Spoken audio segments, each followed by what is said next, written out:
कहीं पर फल है, कहीं आटा डाले हैं, कहीं पर मिठाई है, तो कहीं मसाले हैं। चलो फलों से शुरू करते हैं, एक एक कर सबके मजे लेते हैं। यहाँ आम के आम और गुठलियों के किताब मिलते हैं। कहीं अंगूर खट्टे हैं तो कहीं खरबूजे खरबूजे देकर रंग बदलते हैं। कहीं दाल में काला है तो कहीं किसी की दाल ही नहीं गलती है। कोई 1.5 चावल की खिचड़ी पकाता है तो कोई लोहे की चनी चबाता है, कोई घर बैठे रोटियां तोड़ता है तो कोई दाल भात में विसर्जन बन जाता है। लेकिन गरीबी में जब आटा गीला होता है तो आटे दाल का भाव मालूम है। सफलता के लिए कई पापड़ करने पड़ते हैं। आटे में नमक तो चल जाता है, पर गेहूं में घुल निकल जाता है। अपना हाल तो बेहाल है, ये मूंग और मसूर की दाल है। गुड़ खाते हैं और गुलगुले से परहेज करते हैं, और कभी गुड़ का गोबर कर बैठते हैं। कभी तिल का ताड़ तो कहीं राई का पहाड़ बनता है। कभी ऊँट के मुंह में जीरा तो कोई जले पर नमक छिड़कता है। किसी के अभी दूध के दांत नहीं टूटे हैं तो कहीं यहाँ पर दूध के धुले हैं।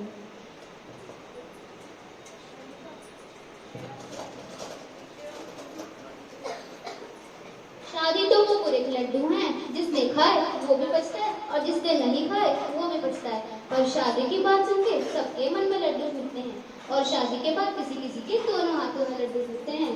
कोई टेढ़ी खीर है तो कोई जलेबी की तरह सीधा है, तो किसी के मुंह में भी शक्कर है। यहाँ सबकी अपनी अपनी तकदीर है। कभी कोई चाय पानी करवाता है तो कभी कोई मक्खन लगाता है, लेकिन जब चप्पल खाकर कुछ मिलता है तो सबके मुंह में पानी आ जाता है। अब भाई जो भी हो, घी तो आपकी खिचड़ी में ही जाती है। जितनी मुंह उतनी ही बातें हैं। मुंह की मलाई सभी खाना चाहते हैं। कोई जामुन के रंग सी चमड़ी पाकर रोई है तो किसी की चमड़ी तो जैसे मैदे की लोई है। किसी को छठी का दूध याद आ जाता है तो कोई दूध का जला भी छाछ फूंक फूंक के पीता है। अब तो बस दूध का दूध और पानी का पानी हो जाता है।